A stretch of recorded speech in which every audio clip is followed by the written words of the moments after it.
Ngayon ay magluluto tayo ng pininyang manok. May buong manok nga pala ako dito. Iniwa ko lang ng ganito kalalaki. Marinate lang natin sa garlic, onion, paminta, asin, tas lamas-lamasin lang natin yan. Make sure lang na ma-mix natin ng maayos. Tas marinate lang natin ng 15 minutes yan. Tas prito lang natin ng patatas at carrots. Ayan, make sure lang na tostado na kagaya niyan. Tas set aside lang natin. Tas prituin na rin natin ng chicken. Make sure lang na makaramelize natin ng lahat ng side niyan, nakagaya nito. Yan, baliktarin lang natin hanggang sa makuha natin yung tamang kulay ng manok. Pagluto na kagaya niyan, set aside lang natin.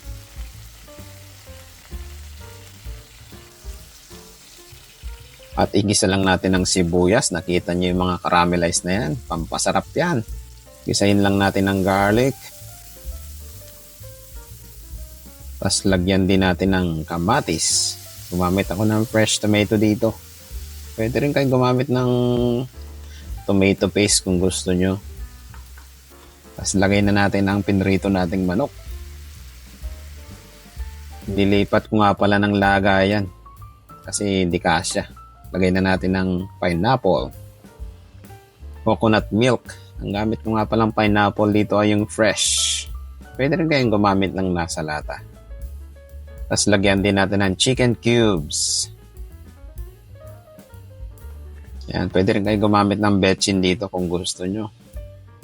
Pero mas masarap kung chicken cubes. Takpan lang natin yan hanggang sa kumulo. Tapos kapag kumulo na, tanggalin lang ang takip. At ilagay na natin ang patis. Ayan. Tas puting asukal.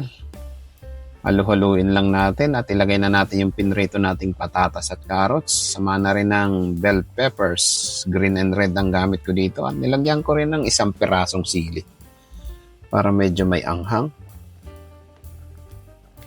Ayan. Pakuluan lang natin yan hanggang sa lumapot. Depende sa sabaw na gusto nyo. Yan, okay na yan. Plating tayo. Yan, kita nyo naman.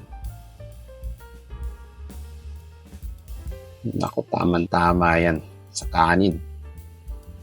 Ayan, oh. Pwedeng pamalit to sa kaldereta or adobo. Ayan. Napakalambot. Kitang-kita nyo naman. Sarap nito sa kanin. Tapos yung sinaing mo ay medyo buhaghag. Sigurado napakasarap nito. Kahit sa bahaw, panalo to. Ayan, oh. Nakakatakam nung nag-e-edit ako nito. Tikman natin yung thigh part. Nandito yung pinakamalasang part ng manok.